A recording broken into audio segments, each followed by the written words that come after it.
हरिओम। नमस्ते सभी को। स्वागत है आपका संस्कृत विद्या क्लासेस पर। मैं हूं रामकिशन और आज हम पढ़ेंगे पद संज्ञा। पद संज्ञा करने के लिए 4-5 सूत्रों का प्रयोग किया जाता है, जिसमें प्रथम आता है सुप्तिगंतम पदम। सुबंत तथा तिगंत, सुप और तिंग, अंतम पदम। यदि किसी प्रतिपादिक शब्द के साथ सु और जस, अम और शस इत्यादि ये जो 21 प्रत्यय हैं, इनमें से कोई भी एक सुप प्रत्यय जोड़ दिया गया हो तो वो सुबंत कहलाते हैं। तथा किसी भी धातु के साथ अगर तिप तस जी सिप तस त मिप बस म इत्यादि ये 18 तिगंत प्रत्यय, इनमें से कोई भी एक प्रत्यय जैसे जोड़ दिया गया हो तो उन्हें तिगंत कहते हैं। जब उनसे कोई नया शब्द बनता है, जैसे राम शब्द के साथ हम कोई सुबंत प्रत्यय जोड़ देते हैं, तो उसमें राम एक प्रतिपादिक शब्द है, तो उसमें अगर कोई हम सुबंत जोड़ देते हैं तो नया शब्द रूप तैयार होता है। जैसे राम, जैसे हम देखते हैं कि राम शब्द होता है, राम ये एक प्रतिपादिक शब्द है। अगर इसमें हमने सुप प्रत्यय जोड़ दिया तो इसको सकार विसर्ग इत्यादि करके रामः ऐसे विसर्गे आ जाएंगे इसके साथ, तो फिर ये क्या होगा, इसकी एक पद संज्ञा हो जाएगी। तो यही इसका कार्य होता है। अगर किसी धातु के साथ हम ऐसा करेंगे, जैसे भू धातु है, उसमें तिप प्रत्यय जोड़ देंगे हम, तो इसकी पूरी सिद्धि करके इसमें भवती रूप सिद्ध होता है। तो इसमें ये तिगंत, सुबंत और तिगंत प्रत्ययों से ऐसे शब्द रूप और धातु रूप होते हैं, उनकी पद संज्ञा मानी जाती है। सुप प्रत्यय जो किसी भी प्रतिपादिक शब्द के साथ जुड़ने वाला विभक्ति प्रत्यय है, इसलिए इसको सुप प्रत्यय कहते हैं। और इनकी संख्या 21 मानी गई है। जैसे सुओजस, अम औक्षस, टाभ्याम भिस, गेभ्याम भ्यस, गंसीभ्याम भ्यस, गंसोस अम, गियोस सुप इत्यादि ये 21 शब्द हैं, 21 प्रत्यय हैं। इन 21 जो सुबंत हैं, इन सुबंतों को 3 भागों में विभाजित किया गया है। पहला है सर्वनाम स्थान संज्ञक सुप प्रत्यय, फिर है पद स्थान संज्ञक सुप प्रत्यय, और फिर है भ स्थान संज्ञक सुप प्रत्यय। ऐसे ये सुप प्रत्यय।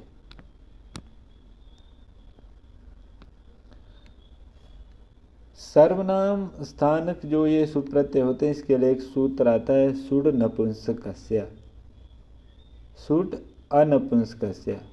ये जो 21 सुप प्रत्ययों में से आरंभिक जो 5 प्रत्यय होते हैं, सु और जस, सु और जस, जस, फिर होता है अम, औट। इन 5 प्रत्ययों का प्रयोग अगर पुल्लिंग और स्त्रीलिंग में हो रहा हो तो उन प्रत्ययों की सर्वनाम स्थान संज्ञा मानी जाती है। और फिर होते हैं पद स्थान संज्ञक सुप प्रत्यय। पद स्थान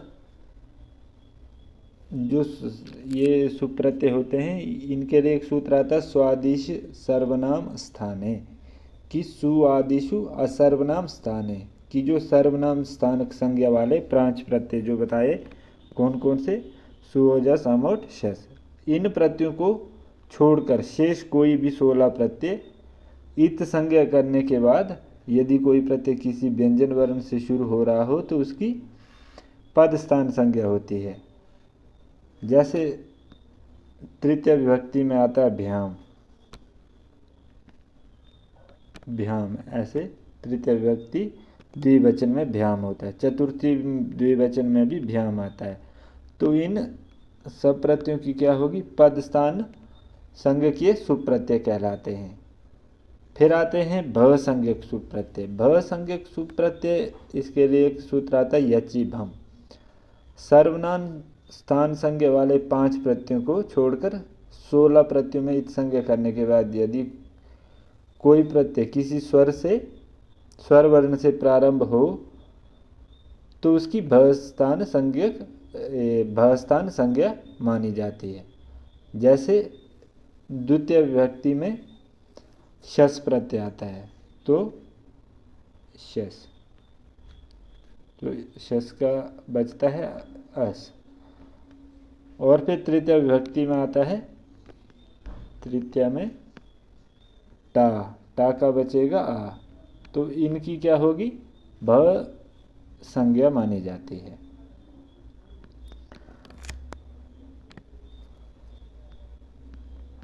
आगे सूत्र आता है नक्यः।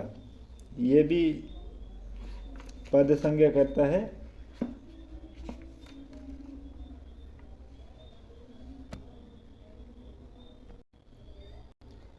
नक्य है, ये जो सूत्र है ये है कि क्यचि क्यंगे च न अंतम एव पदम न अन्यत न लोपः। जैसे राजयति, नाम धातु प्रकरण में हम जैसे पढ़ते हैं राजयति एक रूप बनता है, ऐसे राजयति।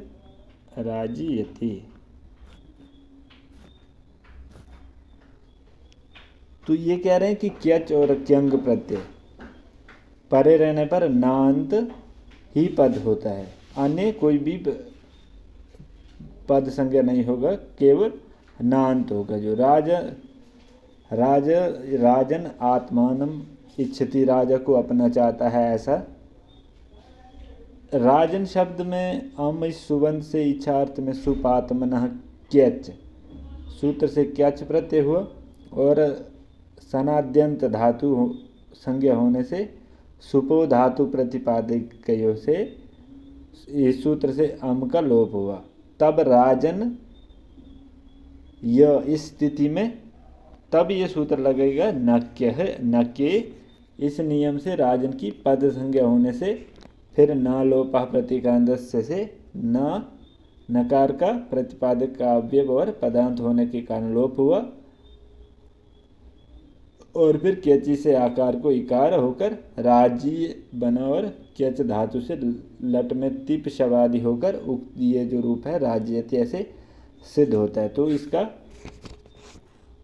क्या है कि क्यच और क्यंग प्रत्यय परे होने पर अगर कोई नांत कोई पद है तो उसकी पद संज्ञा होगी। अगला आता कि स्वादिषु सर्वनाम स्थाने। स्वादिषु सर्वनाम स्थाने, ये एक इस सूत्र से भी पद संज्ञा होती है। ये क्या कहते हैं कि क्यप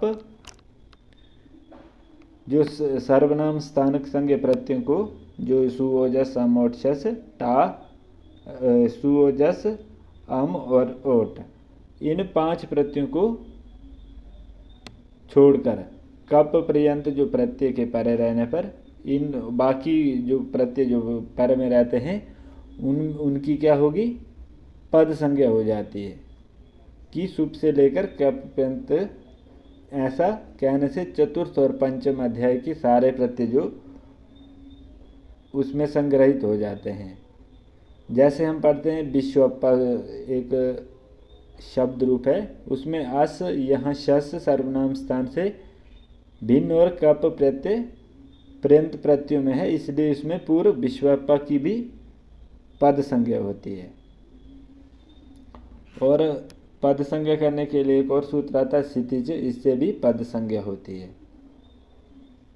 तो ये था पद संज्ञा करने वाले सूत्र और पद संज्ञा क्या होती है इससे संबंधित जानकारी। आज की कक्षा के लिए इतना ही।